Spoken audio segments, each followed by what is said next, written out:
Welcome to our channel tech mechanical and electrical. आज मैं discuss करूंगा fitter NIMI fitter question bank का second part. ठीक है, तो मैं पिछला वीडियो में डिस्कस किया था नीमी फीटर जो क्वेश्चन बैंक है उधर से 50 क्वेश्चन में डिस्कस किया था। इसका जो नेक्स्ट पार्ट आज मैं डिस्कस करूंगा, इधर आज भी 50 क्वेश्चन डिस्कस करूंगा। ठीक है, तो आज का क्वेश्चन बहुत ज़्यादा इंपॉर्टेंट है क्योंकि नीमी हम लोगों का ऑफिशियल बुक है, तो आज का क्लास भी बहुत इंपॉर्टेंट होगा। तो चैनल में जो नया है तो उन स्टूडेंट को बोलूँगा तो प्लीज़ चैनल को सब्सक्राइब करके रखना, और चैनल का जो प्रीवियस वीडियो है बहुत अच्छा टॉपिक से मैं वीडियो बनाया हूँ, तो आप लोग प्लीज़ जाके देख लेना। ठीक है, तो आज का वीडियो मैं पूरा एक्सप्लेन करूँगा जितना हो सके। तो आज का क्लास कोई भी स्टूडेंट स्किप मत करना, पूरा देखना और कॉपी में नोट्स डाउन कर लेना, क्योंकि 50 क्वेश्चन से एटलीस्ट आप लोगों का इधर से 150 से 200 क्वेश्चन बन जाएगा। ठीक है, तो मैं स्टार्ट करता हूँ आज का वीडियो। ओके, तो पिछला दिन भी मैं डिस्कस किया था व्हिच की type has a semi circular shape. कौन सा की का सेमी सर्कुलर शेप होता है? सर्कुलर मतलब होता है, इसको सर्कुलर बोलते हैं, सेमी सर्कुलर मतलब होता है अर्धवृत्त। ठीक है, अर्धवृत्त। तो सेमी सर्कुलर होता है वुडरॉप की का शेप। ठीक है, तो वुडरॉप की से और एक क्वेश्चन आता है जहाँ पे हम लोग टैपर्ड फिटिंग करता है, शाफ्ट का टैपर्ड फिटिंग। ऐसा अगर शाफ्ट का कहीं पे अगर टैपर्ड फिटिंग करना है तो इधर हम लोग टैपर्ड फिटिंग करने के लिए हम लोग यूज़ करते, इधर यूज़ करते वुडरॉप की। तो टैपर्ड फिटिंग करने के लिए हम लोग यूज़ करते वुडरॉप की। ठीक है, नेक्स्ट वुडरॉप की से और भी एक क्वेश्चन आता है जो बहुत ही इंपॉर्टेंट है और बहुत सारा स्टूडेंट जानता भी नहीं है कि वुडरॉप की का जो डायमेंशन है कभी कभी ऐसे दे देता है 5x9 IS 2294। तो ये वाला क्वेश्चन पेपर मेरा ही एक स्टूडेंट पूछा था, तो मेरे को लगा कि आज जब वुडरॉप की से क्वेश्चंस आया है तो ये भी आप लोगों को सामने डिस्कस कर देना चाहिए। तो 5 का मतलब होता है विड्थ ऑफ द की। अगर ऐसे हम लोग बनाएंगे, ठीक है, तो अगर ऐसे की बनाएंगे तो ये जो विड्थ होता है इधर से इधर, वेट, अगर हम लोग ऐसे करके एक की बनाएंगे तो ये जो विड्थ होता है इधर से इधर, इसको बोलते हैं विड्थ ऑफ द की। तो ये होता है 5 और जो हाइट होता है इधर से इधर तक ये होता है 9। तो 9 इंडिकेट्स करता है हाइट को और 5 इंडिकेट्स करता है विड्थ को। ठीक है, तो next question, eye bolts are used. Eye bolts हम लोग कहाँ यूज करते हैं? तो हम लोग जानते हैं कि आई बोल्ट्स होता है एक टाइप का फाउंडेशन बोल्ट। फाउंडेशन मतलब होता है जहाँ पे हम लोग कोई भी फाउंडेशन मतलब उसका प्रतिष्ठा करना, हम लोग फ्लोर का साथ हम लोग कोई भी मशीन को बांध सकते हैं। फाउंडेशन मतलब फाउंडेशन बोल्ट हम लोग उस जगह में यूज़ करते हैं जहाँ पे मशीन को फ्लोर का साथ फर्मली ग्रिप करना पड़ता है, होल्ड करना पड़ता है। अगर वाइब्रेशन में मशीन इधर उधर मूव करेगा तो दिक्कत हो जाएगा, इसीलिए फ्लोर का साथ एक साथ पकड़ने के लिए हम लोग फाउंडेशन बोल्ट यूज़ करते हैं। तो आई टाइप एक फाउंडेशन बोल्ट होता है जो ऐसे शेप का होता है, इस शेप का होता है। तो इसका काम होता है for lifting and transporting heavy machineries. ये जो आई बोल्ट होता है ये होता है एक टाइप का थ्रेडेड शाफ्ट, इधर से इधर एक थ्रेडेड शाफ्ट होता है, थ्रेड रहता है। ठीक है, और ये होता है एक रिंग जैसा होता है, रिंग देखने में आई जैसा होता है, इसलिए इसको आई बोल्ट बोलता है। तो आई मतलब ये थ्रेडेड शाफ्ट मशीन के अंदर अगर बहुत बड़ा होता है जो आई बोल्ट होता है, तो मशीन का साथ ये जो थ्रेडेड पार्ट है उसका अगर हम लोग लगा देंगे और ये जो हुक रहेगा इसको एक हुक ही बोलता है। हुक का ऊपर अगर हम लोग कोई भी लस्सी रोप बांध के मशीन को लिफ्ट मतलब उठा सकते हैं और इधर से उधर तक हम लोग ट्रांसपोर्ट कर सकते हैं। ठीक है, तो आई बोल्ट का मतलब यही होता है कि आई बोल्ट का पर्पस भी यही होता है, मशीनिंग कोई भी मशीन को इधर से उधर लिफ्ट करने में हम लोगों को काम में आता है आई बोल्ट। ठीक है, तो अगर हम लोग देखेंगे 3 टाइप्स का आई बोल्ट होता है। एक होता है स्क्रू आई बोल्ट, सेकेंड होता है मशीनरी आई बोल्ट और थर्ड होता है नट बोल्ट आई बोल्ट। तो मशीनरी नट बोल्ट जो होता है, मशीनरी आई बोल्ट जो होता है, तो मशीन में लगा के जैसा इक्विपमेंट पड़ता है, मशीनरी आई बोल्ट लगा के हम लोगों को ट्रांसपोर्ट करना पड़ता, मूव करना पड़ता। ठीक है, तो 3 टाइप्स का होता है, screw type, nut bolt type and machinery type eye bolt. ठीक है, आप लोग याद रखना। Next question, this tool has a sharp metal point for marking on metal. Metal के ऊपर मार्किंग करने के लिए एक टूल यूज होता है जिसका पॉइंट बहुत ही शार्प होता है। तो ये कौन सा टूल, ये सेंटर पंच या स्क्राइबर या फाइल या कोई चीज़ है? तो आप लोग जानते हैं कि इसका आंसर हो जाएगा स्क्राइबर, क्योंकि स्क्राइबर देखने में ऐसे होता है। ठीक है, ऐसे होता है, एक शार्प पॉइंट होता है। तो स्क्राइबर से मेरे को 2-3 पॉइंट बताना ही पड़ेगा, जो क्वेश्चन में बहुत बार आता है। Scriber is made up of, मैं पिछला दिन भी एक वीडियो बनाया था जिसमें कौन सा टूल किस मटेरियल से बनता है, इस टॉपिक के ऊपर मैं एक वीडियो बनाया था जिसमें 80 के आसपास टूल्स हैं। तो उधर आप लोग इजीली हर टूल का नाम देख सकते हैं। अगर जो चैनल में नया देख रहे हैं वो वाला वीडियो आप लोग प्लीज़ देख लेना, मैं डिस्क्रिप्शन बॉक्स में दे दूंगा। तो scriber is made up of high carbon steel, HCS। Scriber हम लोग यूज़ करते हैं लेआउट पर्पस में, मतलब मार्किंग पर्पस में।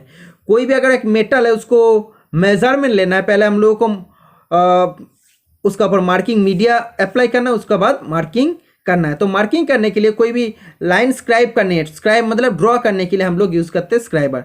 जब भी स्क्राइब मतलब ड्रॉ करना, तो स्क्राइब करने के लिए हम लोग यूज़ करते हैं, इसीलिए इसका नाम स्क्राइबर। और इसका जो पॉइंट का जो एंगल होता है ये होता है 12 to 15 डिग्री। ठीक है, और इसका पॉइंट बहुत ही शार्प होता है, इसलिए हम लोगों को पॉकेट में रखना नहीं चाहिए। ये बहुत ही शार्प टूल होता है, क्योंकि इधर उधर हम लोगों को मतलब पोकिंग होके एक्सीडेंट हो सकता। ठीक है, तो इसीलिए इसका मुख में एक कॉर्क लगा देते हैं। तो कॉर्क लगा देते हैं, इसका शार्प पॉइंट से हम लोग बच जाते हैं। और स्क्राइबर का अगर बात करेंगे, स्क्राइबर का एक बड़ा वर्जन है जिसका सेम जैसे होता है स्क्राइबर जैसा, जिसको बोलता है scratch owl.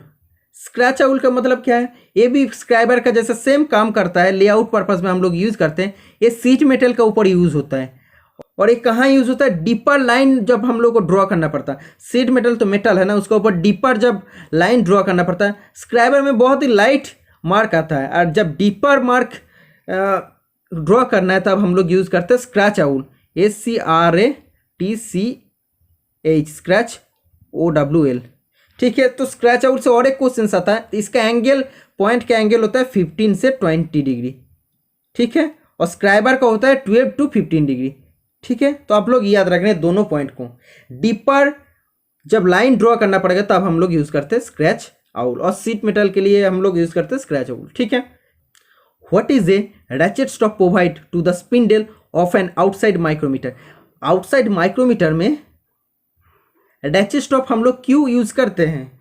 Ratchet stop use करते हैं to control the uniform pressure between two measuring surfaces. दो जो मेजरिंग सर्फेसेस होता है ना, एक अनव्हील होता है और एक होता है स्पिंडल होता है। इसका बीच में रहता है जॉब, वर्क पीस रहता है। ये अनव्हील होता है, ये होता है स्पिंडल। ये दो मेजरिंग सरफेस का अंदर बीच में जो कंट्रोल द यूनिफॉर्म प्रेशर, एक प्रेशर यूनिफॉर्म मतलब जितना प्रेशर चाहिए उतना ही प्रेशर देना पड़ता है। यूनिफॉर्म प्रेशर देने के लिए हम लोगों को यूज़ करना पड़ता है रैचेट स्टॉप। ठीक है, तो हम लोगों को क्या करना पड़ता है, पहले हम लोग स्पिंडल लॉक से इधर लॉक जॉब का डायमंड से ले लिया, उसके बाद स्पिंडल लॉक से इधर से लॉक कर देंगे जितना हो सके। उसके बाद थोड़ा थोड़ा रैचेट स्टॉप, जो रैचेट स्टॉप होता है उसको थोड़ा थोड़ा घुमा के इधर जितना टाइट हो सके, मतलब जितना चाहिए, हल्का जितना चाहिए उतना हम लोगों को टाइट देना पड़ता। ठीक है, तो ये एक काम करता है to prevent excessive pressure. Excessive pressure ये नहीं देता, ये कंट्रोल करता है प्रेशर को। ठीक है, तो आप लोग याद रखना रैचेट स्टॉप क्यों यूज होता है। कभी कभी ऐसे लाइन दे देता है कि to control the uniform pressure between two measuring surface, control बोल देता है। और इधर भी ये भी होता है to prevent the excessive pressure, excessive pressure को भी प्रिवेंट करता है, रोध करता है। ठीक है, नेक्स्ट क्वेश्चन, अगर रैचेट स्टॉप का बढ़ेंगे बताएंगे, रैचेट स्टॉप में बटरेस थ्रेड होता है, आप लोग याद रखना। और जो एनविल का मैंने बात किया, anvil is made up of tungsten carbide. ठीक है, तो टंगस्टन कार्बाइड से बनता है एनविल। और जो माइक्रोमीटर का फ्रेम बनता है, इसे फ्रेम जो बनता है ना, ये फ्रेम बनता है ड्रॉप फोर्ज कार्बन स्टील से, ठीक है, और मैलेबल कास्ट आयरन से बनता है। Next, there are different pitches of hacksaw that are used in the coarse pitch. Hacksaw में हम लोग डिफरेंट पिच यूज करते हैं, ठीक है। तो डिफरेंट पिच अगर हम बताएंगे, ऐसे एक होता है कोर्स, मीडियम, फाइन। कोर्स होता है 1.8 mm, मीडियम होता है 1.4 भी होता है, कभी कभी 1 भी होता है, 1 mm होता है, और जो फाइन होता है वो होता है 0.8 mm, ठीक है। तो और एक तो कोर्स के लिए बोला, तो कोर्स के लिए ए राइट हो जाएगा, ठीक है। नेक्स्ट नहीं, और क्वेश्चन बता देता हूँ। कहाँ पे हम लोग यूज़ करते हैं फाइन 0.8 mm पिच? जहाँ पर थिन ट्यूबिंग कटिंग के लिए बोलते हैं, थिन ट्यूबिंग, जो ट्यूब सेक्शन होता है, थिन ट्यूब सेक्शन, पतला पतला, उधर हम लोग यूज़ करते हैं 0.8 mm पिच, ठीक है। और जो हार्ड जॉब होता है, हार्ड जॉब के लिए हम लोग यूज़ करते हैं 0.8 mm पिच। और कोर्स पिच कहाँ पे हम लोग यूज़ करते हैं? सॉफ्ट जॉब जब बोलते हैं, सॉफ्ट जॉब को काटने के लिए 1.8 mm पिच यूज़ करते हैं, और सॉलिड ब्रश को काटने के लिए, सॉलिड कोई भी जॉब को काटने के लिए हम लोग 1.8 mm पिच यूज़ करते हैं, मतलब कोर्स पिच यूज़ करते हैं, ठीक है। Next question, usually the hammer handle is made of would because, normally हम लोग हैमर हैंडल में वुड, लकड़ी यूज़ करते हैं। लकड़ी हम लोग क्यों यूज़ करते हैं? लकड़ी हम लोग यूज़ करते हैं to absorb shocks and vibration. जो फाइलिंग हेक्सोइंग का टाइम हम लोगों को वाइब्रेशन होता है, तो वो शॉक कर लेते, मतलब एब्जॉर्ब कर लेते हैं, वो एब्जॉर्ब कर लेते हैं, ठीक है। मतलब वो क्या बोलते हैं, अवशोषित कर लेते हैं, हिंदी में यही शायद है, अवशोषित कर लेता है, ठीक है, मतलब सहन कर लेता है। कभी कभी जो बेंच होता है उसका ऊपर वुडन टॉप भी हम लोग देते हैं, क्योंकि फाइलिंग का टाइम हम लोग जब करते हैं वाइब्रेशन होता है, हेक्सोइंग होता है, इसीलिए जो शॉक्स होता है, वाइब्रेशन होता है, उसको एब्सॉर्ब करने के लिए हम लोग बेंच के ऊपर वुडन दे देता है, लकड़ी दे देते हैं, ठीक है। Next, which portion of A file is harden and tempered? बहुत ही इंपॉर्टेंट क्वेश्चन। फाइल का चैप्टर मैं बहुत ही अच्छा से क्लियर कर दिया हूँ मेरा चैनल में, तो आप लोग जो चैनल का प्लेलिस्ट है उधर जाके आप लोग देख सकते हैं। तो फाइल का कौन सा पोर्शन हार्ड एंड, बहुत ही हार्ड होता है एंड टेम्पर्ड भी होता है। जनरली हार्ड एंड होता तो ब्रिटल होता है, लेकिन हार्ड एंड के बाद हम लोग को टेम्पर्ड भी करना पड़ता है। टेम्पर्ड हम लोग क्यों करते हैं कि ये ज़्यादा हार्ड हो जाएगा तो टूट जाएगा, ब्रिटल हो जाता है, तो टूटने से बचाने के लिए हम लोग को फाइल को टेम्पर्ड करना पड़ता है। तो कौन सा पोर्शन हार्ड एंड टेम्पर्ड होता है? बॉडी होता है, ठीक है। तो कभी कभी बॉडी का जगह ए भी दे देते, टीथ भी दे देते, तो टीथ पोर्शन भी होता है, ठीक है। तो बॉडी का अंदर ही आता है टीथ, ठीक है। तो next question, which chisel is use to cut keyways? कौन सा चिजल क्यूए काटने के लिए यूज होता है? चिजल का बारे में मैं पूरा डिटेल्स में बता दूंगा, ठीक है। चिजल क्या है? ये चिजल होता है, एक हॉट चिजल होता है, एक होता है कोल्ड चिजल। हॉट चिजल हम लोग यूज़ करते हैं फोर्जिंग शॉप में, कोल्ड चिजल हम लोग यूज़ करते हैं फिटिंग शॉप में यूज़ करते हैं। जो फिटर यूज़ करते हैं, फिटर वालों यूज़ करते हैं जनरली, तो चिपिंग ऑपरेशन के लिए जो चिजल से हम लोग करते हैं उसको बोलते हैं चिजलिंग, बट चिपिंग भी बोलता है, चिपिंग ऑपरेशन जनरली बोलते हैं। तो जहाँ पे एक्सेसिव मेटल रहता है उसको काटने के लिए चिजल और हैमर से मदद से काटने के लिए हम लोग यूज़ करते हैं चिजल, ठीक है। जहाँ पे एक्सेसिव मेटल रहता है, तो चिजलिंग सरफेस बहुत ही रफ होता है, उसका ऊपर फाइलिंग करना पड़ता है हम लोगों को। चिजल मेड अप होता है, चिजल बनता है क्रोम वेनेडियम स्टील और हाई कार्बन स्टील से, ठीक है। चिजल का जो क्रॉस सेक्शन होता है जनरली होता है, क्वेश्चन में आता है तब हम लोग को आंसर देना पड़ता है, ऑक्टागोनल और हेक्सागोनल भी होता है, तो आंसर ऑक्टागोनल हम लोग मानेंगे, ठीक है। और चिजल 5 टाइप का होता है, छेनी जिसको बोलता है, टोटल 5 टाइप का होता है। जैसे हम लोग को फ्लैट चिजल होता है, cross cut, round nose chisel, diamond point chisel, web chisel. तो फ्लैट चिजल हम लोग कहाँ यूज़ करते हैं? फ्लैट चिजल हम लोग यूज़ करते हैं जहाँ पे फ्लैट सरफेस रहता है, समतल सरफेस रहता है, उधर हम लोगों को अगर चिपिंग करना पड़ता, चिजलिंग करना पड़ता, मेटल को कटना पड़ता था, हम उधर हम लोग यूज़ करते हैं फ्लैट चिजल। कोई भी वेल्डिंग जॉइंट है कि कोई भी एक कास्टिंग है, तो उधर हम लोग यूज़ करते हैं flat chisel. Cross cut chisel हम लोग को जब भी कोई ग्रुप कटना पड़ता, स्क्वायर ग्रुप कि क्यूए कटना पड़ता, ऐसे क्यूए कटना पड़ता, तब हम लोग क्या यूज़ करते हैं, तब हम लोग यूज़ करते हैं क्रॉस कट चिज़ल। राउंड नोज चिज़ल हम लोग को जब ऑयल ग्रुप करना पड़ता है, कार्व सरफेस करना पड़ता है, तब हम लोग यूज़ करते हैं राउंड नोज चिज़ल। डायमंड पॉइंट चिज़ल हम लोग यूज़ करते हैं स्क्वायर करने के लिए, जो कोई भी कॉर्नर है, जॉइंट है, उधर एक स्क्वायर सरफेस स्क्वायर बनाना है तो उधर हम लोग यूज़ करते हैं डायमंड पॉइंट चिज़ल। वेब चिज़ल एक होता है, वेब चिज़ल कहाँ यूज़ करते हैं, जहाँ पे हम लोग चेन ड्रिलिंग करते हैं, मतलब चेन ड्रिलिंग, इसका अंदर से एक मेटल को निकालना है, एक सोच लो एक टोटल एक मेटल है तो इसका अंदर एक पूरा मेटल को निकालना है इधर से इधर तक, तो क्या करेंगे हम लोग चेन ड्रिलिंग, बहुत ही नज़दीक ड्रिलिंग कर देंगे, ठीक है। तो चेन ड्रिलिंग करने के बाद इसको काटना पड़ेगा ना, तो हम लोग वेब चिज़ल यूज़ करके मेटल को काट के बाहर निकाल सकता है। ओके, तो नेक्स्ट क्वेश्चन है, which statement is not true about lapping.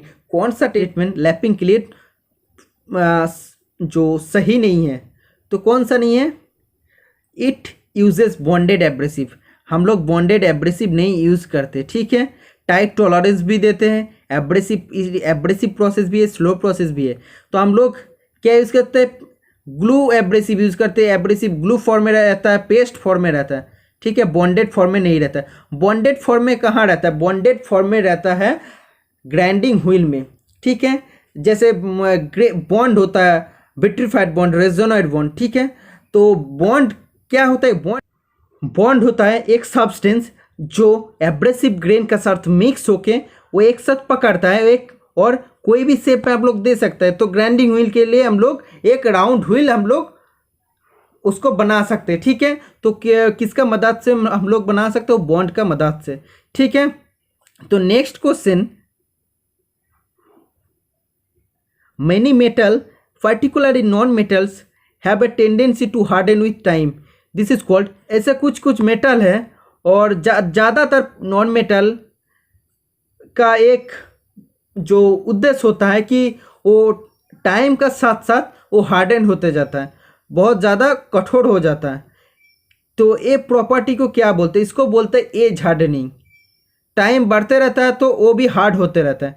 ज़्यादातर नॉन फेरस मेटल में एज हार्डनिंग होता है। तो एज हार्डनिंग का दूसरा नाम होता है प्रेसिपिटेशन हार्डनिंग, नहीं तो पार्टिकुलर हार्डनिंग, दो नाम होता है, प्रेसिपिटेशन हार्डनिंग और होता है पार्टिकल हार्डनिंग, ठीक है। तो एज हार्डनिंग में ज़्यादातर हम लोग एल्यूमिनियम एलॉय होता है तो एज हार्डनिंग उसमें ज़्यादा होता है, और बाकी सारा जो होता है कॉपर एलॉय में भी होता है, नॉन फेरस एलॉय में भी होता है। तो एल्यूमिनियम कॉपर एलॉय में होता है, कॉपर टीन एलॉय में होता है, ठीक है। तो बहुत सारा एटसेट्रा बहुत सारा नॉन फेरस मेटल में ये होता है। Next question, which one of this is an indirect measuring tool, इसमें कौन सा इनडायरेक्ट मेजरिंग टूल है। तो पहले जानना है डायरेक्ट मेजरिंग टूल क्या है, इनडायरेक्ट मेजरिंग टूल क्या है। तो डायरेक्ट मेजरिंग टूल वो होता है जो होता है वर्नियर कैलिपर, माइक्रोमीटर, जहाँ पे हम लोग कोई भी एक जॉब है, इसे एक जॉब है, इसका डायमेंशन चेक करके हम लोग बता सकते, उधर ही देख के बता सकते कि इसका डायमेंशन इतना है। और इनडायरेक्ट मेजरिंग टूल में क्या होता है, जैसे हम लोगों को कैलिपर होता है, आउटसाइड कैलिपर, इनसाइड कैलिपर जो होता है, ऐसे आउटसाइड कैलिपर में अगर जब चेक कर लिया साइज, उसका बाद हम लोग को एक स्टील रूल में जाके माप लेना पड़ता है, क्योंकि ये इनडायरेक्ट है, ये डायरेक्टली मेजर नहीं कर सकती, इसमें रीडिंग नहीं देता है, इधर आके हम लोग को स्टील रूल में देखना पड़ता है उसका मेजरमेंट क्या हुआ है, ठीक है। तो ये होता है इनडायरेक्ट, मतलब जो कैलिपर होता है वो होता है इनडायरेक्ट मेजरिंग टूल। तो ये इधर है इनसाइड कैलिपर, इसका राइट आंसर हो जाएगा inside caliper. Next question, the least count of vernier caliper is. तो लिस्ट काउंट इधर जो 2-3 है इधर में हम बता देते हैं। इनसाइड कैलिपर का जो लिस्ट काउंट होता है हम लोग मानते हैं 0.5 mm, ठीक है। यूनिवर्सल बीबेल प्रोटेक्टर का होता है 5 मिनट। इनसाइड माइक्रोमीटर का होता है 0.01 mm, ठीक है। तो next question, the least count of vernier caliper, vernier caliper का लिस्ट काउंट होता है 0.02 mm, ठीक है। आप लोग प्लीज़ याद रखना। नेक्स्ट क्वेश्चन, अगर इंच में बोलेगा, अगर इंच में बोलता तो ये होता है 0.001 इंच, आप लोग याद रखना। जो इंच होता है ये कौन सा स्केल में, कभी कभी क्वेश्चन में दे देता है, लेकिन ज़्यादातर स्टूडेंट को ये मालूम नहीं है ये जो लिस्ट काउंट है ये कौन सा स्केल में आता है? जो 0.02 है वो तो हम लोग बता सकते हैं कि 49/50 स्केल में आता है, लेकिन जो 0.001 इंच होता है ये कौन सा स्केल में आता है? ये आता है 1.225/25। ठीक है, तो और एक स्केल में भी आता है 0.6 इंच बाई 25। ठीक है, दोनों स्केल में आता है। तो ये लिस्ट काउंट कैसे आता है मैं भी दिखा दूंगा जब मेरे पास, मैं तो अभी घर में हूँ, जब बोर्ड आ जाएगा मेरे पास तो बोर्ड में मैं पूरा सॉल्व करके दिखा दूंगा। ठीक है, next question, there are various types of belts in use which is not among them. Belt, बहुत सारा टाइप का बेल्ट होता है, जैसे हम लोग होता है फ्लैट बेल्ट होता है, flat V toothed belt, total 5 types का बेल्ट होता है। एक होता है फ्लैट बेल्ट, वी बेल्ट भी होता है और मल्टीपल वी बेल्ट भी हम लोग बोलते हैं, और एक होता है टूथेड बेल्ट होता है। टूथेड बेल्ट का सेकेंड नेम होता है, कभी कभी बोलते हैं टूथेड बेल्ट का ऑपोजिट नेम क्या है, तो नेम होता है टाइमिंग बेल्ट। ठीक है, और होता है लिंक बेल्ट होता है, और होता है एक रिब्ड बेल्ट। लिंक मतलब एक का साथ एक लिंक रहता है, और जो रिब होता है, रिब्ड बेल्ट मतलब RIBBED, ribbed belt. Rib belt मतलब जैसे हम लोग को सरफेस प्लेट का एक सरफेस प्लेट होगा, एक नीचे एक रिब रहता है, रिब मतलब ऐसे ऐसे ऐसे ऐसे रहता है, एक रिब रहता है, ऐसे लाइन रहता है मोटा मोटा, तो ऐसे रिब बोलते हैं इसको, वैसे भी एक बेल्ट होता है। ठीक है, तो नेक्स्ट अगर वी बेल्ट के बारे में बताएंगे तो वी बेल्ट का जो एंगल होता है वो होता है 40 डिग्री, और इसका जो क्रॉस सेक्शन होता है वो होता है ट्रेपीजोडियल। ठीक है, ट्रेपीजोडियल। ठीक है, next question, if it is required to bring the driven shaft to speed in a gradual manner the drive used will be. कोई भी एक ड्रिवन शाफ्ट को धीरे धीरे हम लोगों को स्पीड को ग्रेजुअल मैनर मतलब बहुत ही कम स्पीड में लाना है, एक हाई स्पीड में उसको कम स्पीड में लाना है, तो हम लोग क्या यूज़ करेंगे? हम लोग यूज़ करते हैं क्लच यूज़ करते हैं। हम लोग जानते हैं जैसे मोटरसाइकिल बाइक में हम लोग यूज़ करते हैं क्लच, कोई भी कार में भी यूज़ करते हैं हम लोग क्लच। तो क्लच में क्या होता है, क्लच ऑलवेज कनेक्ट्स और डिसकनेक्ट्स वेरियस मैकेनिज्म को कनेक्ट करता है और डिसकनेक्ट करता है, वो जो पावर सोर्स से आता है, जो वेरियस मैकेनिज्म। ठीक है, तो नेक्स्ट क्वेश्चन अगर बताएंगे, the pressure applied on a confined fluid is transmitted undiminished in all direction and acts at right angles to its containing area. This statement is of. ये जो बोला है इसका मतलब एक ही मीनिंग है, इसका मतलब है कि कोई भी एक कंटेनर में एक लिक्विड है, इधर तक लिक्विड है, लिक्विड के ऊपर कोई भी एक वो रेस्ट अवस्था मतलब विराम अवस्था में है, कोई भी एक पॉइंट में अगर हम लोग प्रेशर डालेंगे तो इधर जो प्रेशर उत्पन्न होगा ये ऑल जो कंटेनर में है, कंटेनर अगर इतना बड़ा होगा, इतना बड़ा कंटेनर है, तो जो इधर से प्रेशर हम लोग दिए थे इतना ही प्रेशर कंटेनर में हर जगह में ये देता रहेगा, जितना कंटेनर में वॉल रहेगा इधर उधर करके देता रहेगा सेम प्रेशर। ठीक है, तो इधर हम लोग जो प्रेशर देता है वही प्रेशर वो हर कंटेनर का वॉल में दे देता है। कौन सा साइंटिस्ट का रूल है? तो ये होता है पास्कल्स का रूल। ठीक है, पास्कल रूल और पास्कल लॉ। तो आंसर इधर हो जाएगा पास्कल लॉ, पास्कल लॉ। ठीक है, तो अगर हुक्स को लॉ का बारे में बात करेंगे, मतलब हुक्स का लॉ, हुक एक साइंटिस्ट था जिसका लॉ है हुक्स लॉ। हुक्स बोला है कि stress is proportional to strain within elastic limit. जो इलास्टिक लिमिट होता है मतलब हम लोग जैसे इलास्टिक यूज़ करते हैं, हम लोग खींच के देख सकते हैं इतना तक वो जा सकता है। तो इलास्टिक लिमिट इधर क्या होता है, जितना मैक्सिमम स्ट्रेस हम लोग दे सकते हैं कि यूनिट एरिया में, वो जितना ले सकता है उसका बाद वो डिफॉर्म हो जाएगा, मतलब वो बेंड हो जाएगा कि वो टूट जाएगा, ऐसा कुछ होगा, तो उसको बोलता है इलास्टिक लिमिट। तो जितना मैक्सिमम स्ट्रेस वो लेता है तो उसको बोलता है इलास्टिक लिमिट। ठीक है, तो हुक्स का लॉ हिसाब से जो स्ट्रेस होता है वो स्ट्रेन का प्रोपोर्शनल होता है। ठीक है, स्ट्रेस और स्ट्रेन प्रोपोर्शनल होता है। नेक्स्ट और बोला है बॉयल्स लॉ। अगर बात करेंगे बॉयल्स लॉ होता है, बॉयल्स बोला है, बॉयल्स भी एक साइंटिस्ट है, वो बोला है कि जो कांस्टेंट टेम्परेचर में मतलब स्थिर टेम्परेचर में तापमात्रा में volume is inversely proportional to pressure, volume pressure का इन्वर्सली प्रोपोर्शनल होता है, ठीक है। और जो चार्ल्स लॉ बोला था वो बोला कि जो कांस्टेंट प्रेशर में मतलब स्थिर चाप में volume directly proportional to temperature, ठीक है। तो आप लोग ये वाला 3-4 पॉइंट जो बोला आप लोग प्लीज याद रखना। नेक्स्ट क्वेश्चन 66 नंबर का, which of this is anti friction bearing, इसमें कौन सा एंटी फ्रिक्शन बियरिंग है। तो एंटी फ्रिक्शन बियरिंग मतलब इसमें जो शाफ्ट और जो बियरिंग के अंदर बहुत ही कम फ्रिक्शन होता है, ठीक है। तो इसका एक जो पर्पस होता है, उद्देश्य होता है कि कम फ्रिक्शन को कम करने के लिए हम लोग एंटी फ्रिक्शन बियरिंग लेते हैं। और एंटी फ्रिक्शन बियरिंग में बियरिंग को हम लोग इजीली चेंज कर सकता है। और इसमें जो शाफ्ट रहता है इसमें बहुत ही कम वेयर रेजिस्ट होता है, कम फ्रिक्शन कम होता है, इसीलिए वेयर रेजिस्टेंस बहुत ही कम, चोट वगैरह कुछ लगता, ठीक है।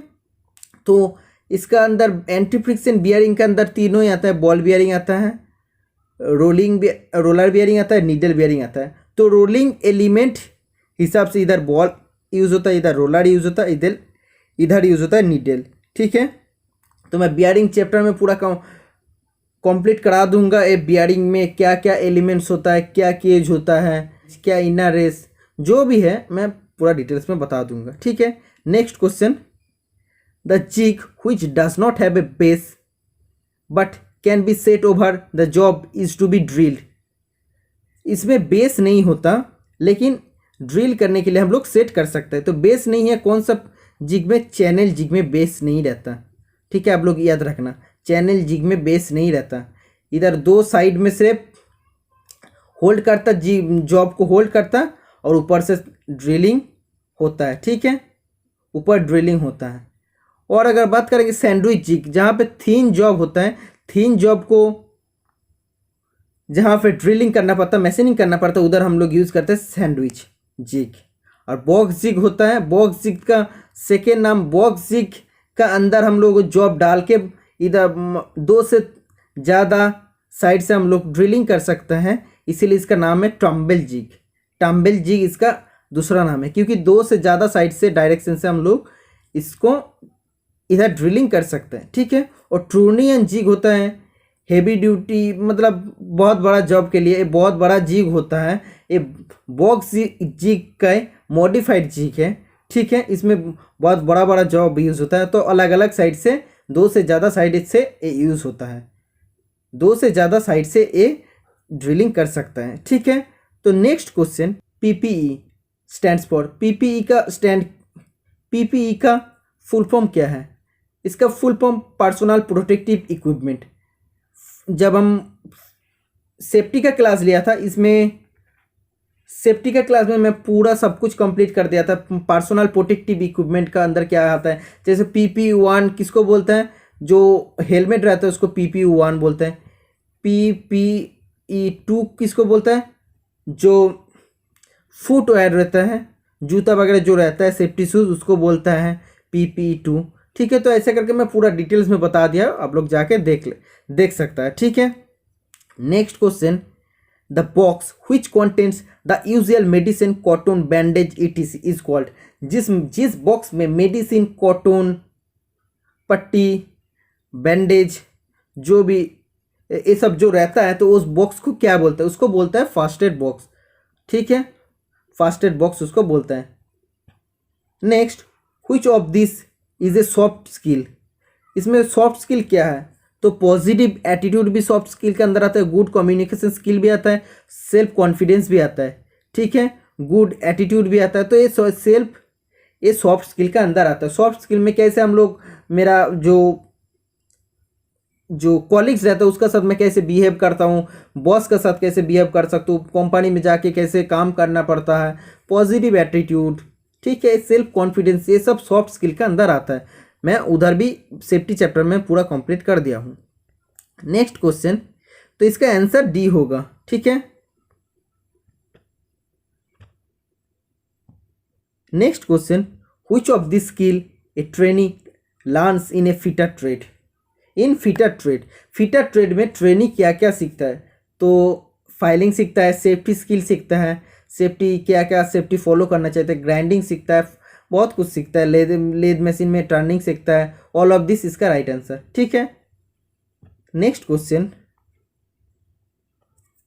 Which file is use to produce highly finish surface? कौन सा फाइल हम लोग यूज करते हैं हाईली फिनिश, बहुत ही अच्छा सरफेस, फिनिशिंग सरफेस बनाने के लिए? तो रफ सरफेस हम लोग यूज़ नहीं करते हैं, आप लोग जानते हैं। डेड मास्टर नहीं यूज़ करते, तो डेड स्मूथ फाइल हम लोग यूज़ करते हैं बहुत ही अच्छा फिनिश लाने के लिए। ठीक है, तो ये बहुत ईजी क्वेश्चन से मैं ज़्यादा डिस्कस नहीं करूँगा, बहुत ज़्यादा टाइम लग रहा है। Which टाइप ऑफ चीज़ें use for cutting keyways and slots? मैं पहले ही बता दिया हूँ कि कीवे स्लॉट्स जो भी कटना है, स्क्वायर स्लॉट्स जो भी कटना है, वो कौन सा चीज़ल से कटता है? क्रॉस कट चीज़ल से। Next question, Which of the following is a part of pillar drilling machine? Pillar drilling machine का कौन सा पार्ट है? बेस भी है, फीड हैंडल भी है, मोटर कंट्रोल भी है, ऑल ऑफ द अबव। तो पिलर ड्रिलिंग मशीन ये होता है बेंच ड्रिलिंग मशीन का एक बड़ा version. Bench drilling machine bench में फिक्स होता है, पिलर ड्रिलिंग मशीन कॉलम में एक अलग से पिलर रहता है जो फ्लोर का साथ फिक्स होता है। इसका एक हेवी इलेक्ट्रिक मोटर रहता है और इसका अलग अलग साइज होता है। इसका जो टेबल रहता है इसको उठाने मतलब हाइट बढ़ाने और कमाने के लिए, जैसे हम लोग को मशीनिंग का टाइम ज़रूरत पड़ेगा, वैसे करने के लिए हम लोग को रैक एंड पिनियन यूज़ करते हैं मशीन टेबल को ऊपर और नीचे लाने के लिए। ठीक है, तो नेक्स्ट क्वेश्चन,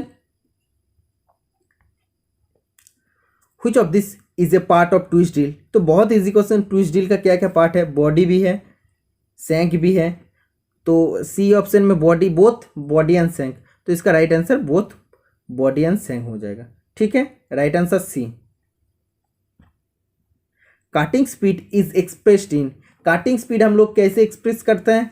तो काटिंग स्पीड होता है मीटर पर मिनट, आप लोग सभी जानते हैं कि मीटर पर मिनट होता है। काटिंग स्पीड किसको बोलता है? एक मिनट में ड्रिल व कोई भी टूल कितना मेटल का अंदर जा रहा है उसको बोलता है, एक मिनट में कितना अंदर जा रहा है उसको बोलता है काटिंग स्पीड। ठीक है, next, what is the value of point angle for general purpose drill? General purpose drill के लिए जो हम लोगों को पॉइंट एंगल रखना पड़ता है वो होता है 118 डिग्री। ठीक है, ड्रिल का जो चीज़ें ले एंगल होता है वो होता है 55 डिग्री। ड्रिल का जो ग्राइंडिंग गेज एंगल होता है वो होता है 121 डिग्री। और ड्रिल का जो लिप क्लियरेंस एंगल होता है जनरली वो होता है 8 to 12 डिग्री। सॉरी वो होता है 8 to 12 डिग्री। ठीक है, तो next question, which of the following term is related to grinding wheel? Grinding wheel का रिलेटेड कौन सा टर्म है? तो ग्लेजिंग भी है, ट्रूइंग भी है। ठीक है, ग्लेजिंग मतलब जो हार्ड मेटल होता है, हार्ड सरफेस के अगर अगेंस्ट हम लोग ग्राइंडिंग करेंगे तो इसका जो टीथ रहता है वो ब्लंट हो जाता है। ठीक है, टूट जाता है, इसके बाद टूटने के बाद वो पूरा ग्लेजी सरफेस हो जाता है, बहुत ही चमकता है, इसीलिए इसको ग्लेजिंग बोलता है। ट्रूइंग मतलब इस सर पे जो एक्सिस रहता है, जिसका जो स्पिंडल रहता है, ग्राइंडिंग व्हील का जो स्पिंडल रहता है, उस स्पिंडल का साथ ग्राइंडिंग व्हील को ट्रू करना पड़ता है। ठीक है, नहीं तो ट्रू नहीं होता तो वो डांसिंग करता है, इधर उधर घूमता। अगर ये सॉफ्ट है, अगर पूरा इसका ट्रूइंग अगर सही से नहीं होगा, इधर से अगर सही, इधर से अगर सही, इधर से सही, सब समान नहीं होगा, तो क्या होगा, इधर अगर कम हो जाएगा और इधर ज़्यादा हो जाएगा, तो व्हील डांसिंग करता रहेगा। मतलब ऐसे ऐसे जैसे हम लोग होता है डांसिंग, मतलब आप लोग जानते हैं ना कैसे, वो यूनिफॉर्म नहीं घूमता। ठीक है, next question, which type of grinder is shown in figure? कौन सा टाइप का ग्राइंडर है? ये होता है पेडिस्टल टाइप का ग्राइंडिंग। ठीक है, पेडिस्टल टाइप का ग्राइंडिंग होता है हेवी ड्यूटी ग्राइंडर मशीन जो फ्लोर का साथ फर्मली फिक्स होता है। पेडिस्टल ग्राइंडिंग मशीन में एक स्पिंडल रहता है, ये स्पिंडल में इधर एक कोर्स व्हील रहता है, एक फाइन व्हील रहता है, और इधर एक कूलिंग टैंक रहता है, एक कूलिंग टैंक रहता है, और इधर एक क्या बोलते हैं, एडजस्टेबल जो टूल डेस्क रहता है, ठीक है, तो आप लोग जानते हैं इसका ड्राइंग से हम लोगों को पता चलता है कि पेडिस्टल ग्राइंडिंग है। Next question, taps are use for dash threading of the component. Tap हम लोग कहाँ यूज करते हैं? टैप हम लोग यूज करते हैं इंटरनल थ्रेड काटने के लिए, डाई हम लोग यूज करते हैं एक्सटर्नल थ्रेड काटने के लिए। ठीक है, तो tap is made up of high speed steel. ठीक है, 3 टाइप्स का टैप्स होता है। फर्स्ट टैप जिसको बोलते हैं टैपर टैप, सेकेंड टैप जिसको बोलते हैं इंटरमीडिएट टैप, और जो थर्ड टैप होता है उसको बोलते हैं बॉटमिंग टैप और प्लग टैप। ठीक है, तो फर्स्ट टैप का जो एंगल होता है वो होता है 4 डिग्री, सेकेंड टैप का जो एंगल होता है वो होता है 10 डिग्री, और थर्ड टैप का एंगल होता है 20 डिग्री। ठीक है, आप लोग याद रखना। Next, which of the following is a part of hand reamer. Hand reamer का कौन सा पार्ट है? तो हैंड रीमर का बॉडी भी पार्ट है, सैंक भी पार्ट है, सर्कुलर लैंड भी पार्ट है। तो इसका राइट आंसर हो जाएगा all of the above, D is the right answer. ठीक है, तो इसका स्क्वायर टैंक रहता है, जो हैंड टैप होता है स्क्वायर टैंक के हम लोग जो टैप रेंज रहता है स्क्वायर टैंक में उसको लगा के हम लोग रिमार को घुमा सकते हैं। ठीक है, रिमिंग करने का time. Next, which of the following is a semi solid liquid. Semi solid lubricant, तो लुब्रिकेंट का बारे में मैं तो बहुत बार बोल दिया हूँ, आप लोग लुब्रिकेंट का बारे में शायद ये वाला आंसर आप लोग सभी स्टूडेंट सही आंसर दोगे। इसका आंसर हो जाएगा सेमी सॉलिड होता है ग्रीज। ठीक है, next, which of the following is the purpose of using coolant. Coolant का काम क्या है? कूलेंट मतलब कूल करना। तो पहले इसका जो काम होगा, इसका बहुत सारा काम है, तो पहले इसका काम होता है to cool the cutting tool and work piece. ठीक है, उसका बाद ये हायर कटिंग स्पीड देता है, रस्टिंग नहीं लगने देता है, जंग लगने नहीं देता। ठीक है, तो ये पहले इस क्वेश्चन के हिसाब से इसका काम होता है to cool the cutting tool and work piece. Next question, name the device shown in the figure.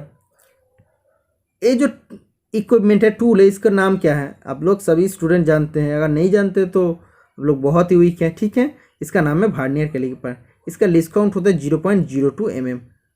मैं कुछ टाइम पहले मैं बता दिया हूँ। ठीक है, next, bevel protractor is use to major.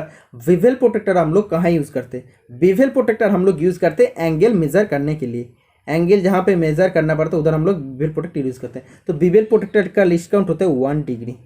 और यूनिवर्सल जो दिए इधर यूनिवर्सल अगर दे देता तो यूनिवर्सल बेवल प्रोटेक्टर का लिस्ट काउंट होता है 5 मिनट। ठीक है, आप लोग याद रखना। Next, the dial test indicator is used in which one of the following work.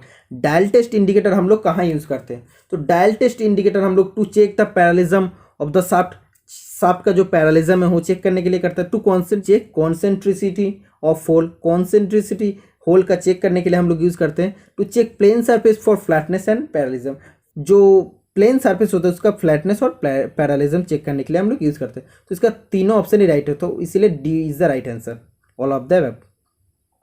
Next, which of the following is a non ferrous metal. जिसमें आयरन नहीं रहता उसको नॉन फेरस बोलते हैं। तो कास्ट आयरन में आयरन रहता है, रॉट आयरन में रहता है, स्टील में रहता है, स्टील का होता है आयरन एंड कार्बन मिला के स्टील होता है। तो एल्यूमिनियम में नहीं रहता है, aluminium is the non ferrous. ठीक है, next, which of the following is a physical property of metal. Metal का कौन सा फिजिकल प्रॉपर्टी है? तो आप लोग जानते हैं कि ये तीनों फिजिकल प्रॉपर्टी है। जैसे कलर देख के हम लोग बता सकते हैं। कॉपर का जैसे कलर होता है, हम एग्जाम्पल दिया था जब मैं properties of metal chapter complete किया था। कलर अगर हम बताएंगे, कॉपर का कलर होता है डिस्टिंक्टिव रेड कलर, और जो माइल्ड स्टील का अगर देखेंगे तो माइल्ड स्टील का होता है ब्लैक और ब्लू स्क्रीन। मतलब एक कलर देख के हम लोग बता सकते हैं इस मेटल है, इस मेटल है। वेट अगर हम लोग बात करेंगे, ए स्पेसिफिक ग्रेविटी के हिसाब से वेट होता है। एल्यूमिनियम का स्पेसिफिक ग्रेविटी होता है 2.7, इसका वेट बहुत ही कम है। लीड का होता है समथिंग 9 पॉइंट आसपास, बस इसीलिए इसका वेट ज़्यादा है। ठीक है, स्ट्रक्चर अगर बात करेंगे, किसी का ग्रानुलर स्ट्रक्चर, किसी का फाइबरियस स्ट्रक्चर। ठीक है, तो वफ मैं पहले बता दिया था, WAF एक ट्रिक्स बताता। रॉट आयरन एल्यूमिनियम का होता है फाइबरियस स्ट्रक्चर, और जो ब्रोंज होता है, कास्ट आयरन होता है, उसका होता है ग्रानुलर स्ट्रक्चर। ठीक है, आप लोग याद रखना। तो ये तीनों प्रॉपर्टी है फिजिकल प्रॉपर्टी, ये देख के हम लोग बता सकते हैं, इसको तोड़ के, मेटल को तोड़ के हमें हम लोग बता सकते हैं इसके अंदर क्या स्ट्रक्चर है, तो हम बता सकते हैं ए मेटल है। ठीक है, तो all of the above is the right answer. Next question, steel is an alloy of carbon and, तो मैं अभी 2 मिनट पहले बता दिया स्टील किस किस चीज़ का मिला हुआ है, तो कार्बन होता है और होता है आयरन। ठीक है, next, cast iron is generally in nature, cast iron बहुत ज़्यादा हार्ड होता है, इसका कॉम्प्रेसिव स्ट्रेंथ बहुत ज़्यादा होता है, एक बहुत ज़्यादा हार्ड है इसीलिए ब्रिटल है, जो मेटल जितना ज़्यादा हार्ड होगा उतना ही ज़्यादा ब्रिटल होगा। ठीक है, तो brittle is the right answer. Next question, which of the following properties of metal is affected by heat treatment, heat treatment करने के बाद हम लोग को कौन सा प्रॉपर्टी इफेक्ट पड़ता है, हीट ट्रीटमेंट जब भी हम लोग करते हैं तो मैकेनिकल प्रॉपर्टीज़ का अंदर इफेक्ट पड़ता है। तो मैकेनिकल प्रॉपर्टीज़ का अंदर क्या क्या आता है, जैसे हार्डनेस आता है, डक्टिलिटी आता है, स्ट्रेंथ आता है, टेम्परिंग आता है, टेनासिटी आता है, इलास्टिसिटी आता है, जो भी है। ठीक है, तो all of the above is the right answer. Next question, which of the following is a function of soldering flux, flux का काम क्या है, तो फ्लक्स होता है एक नॉन मेटेलिक सब्सटेंस जिसका काम रहता है सोल्डरिंग के लिए आवश्यकता है, ये चाहिए, इट प्रिवेंट्स कोरोशन, कोरोशन कम करता है, रिमूव ऑक्साइड, जो सोल्डरिंग सरफेस करे, जिस सरफेस में हम लोग सोल्डरिंग करेंगे तो उधर ऑक्साइड को रिमूव करते हैं, और प्रोमोट करते हैं जो गीला सरफेस होता है उसको बढ़ावा देता है। ठीक है, और इसका राइट आंसर इसलिए डी हो जाएगा, तीनों काम ही करता है। और फ्लैक्स का अगर बात करेंगे, फ्लैक्स होता है जैसे हम लोगों को हाइड्रोक्लोरिक एसिड होता है, तो हाइड्रोक्लोरिक एसिड हम लोग यूज़ करते हैं आयरन और गैल्वानाइज शीट में हम लोग यूज़ करते हैं, आयरन जिंक गैल्वानाइज शीट में हम लोग यूज़ करते हैं हाइड्रोक्लोरिक एसिड, जो होता है नॉन कोरोसिव। जो जिंक क्लोराइड होता है वो होता है कोरोसिव, जहाँ यूज़ होता है जिंक क्लोराइड यूज़ होता है टीन शीट्स में यूज़ होता है। ठीक है, और जो होता है अमोनियम क्लोराइड स्टील का सोल्डरिंग करने के लिए हम लोग यूज़ करते हैं। तो तीनों का अगर मिला देंगे, अमोनियम क्लोराइड, जिंक क्लोराइड और हाइड्रोजन क्लोराइड का अगर मिला देंगे, तो ये जो सोल्डरिंग बनता वो हम लोगों को स्टेनलेस स्टील का सोल्डरिंग करने के लिए यूज़ होता है। और एक होता है रेजिन आता है, रेजिन भी आता है, रेजिन भी होता है नॉन कोरोसिव। तो रेजिन का मेल्टिंग पॉइंट पूछता है कभी कभी एग्जाम में, वो होता है 80 to 100 डिग्री सेंटीग्रेड। ठीक है, ये इलेक्ट्रिकल पार्ट्स में सोल्डरिंग करने के लिए हम लोग यूज़ करते हैं। Next question, which of the following is not a type of solder, कौन सा टाइप सोल्डर का टाइप नहीं है, सॉफ्ट सोल्डर है, हार्ड सोल्डर है, लेकिन बिटर सोल्डर नहीं है, तो it is the right answer. ठीक है, तो सॉफ्ट सोल्डर का अगर बात करेंगे तो लीड और टीन इसमें रहता है, जो मुख्य जो कॉम्पोजिशन होता है वो होता है लीड और टीन, जो हार्ड सोल्डर होता है उसमें कॉपर और जिंक रहता है। ठीक है, तो सॉफ्ट सोल्डर का मेल्टिंग पॉइंट होता है below 450 degree centigrade, below 450 degree centigrade, और जो होता है अबव जो हार्ड सोल्डर होता है वो होता है 450 डिग्री से ज़्यादा होता है।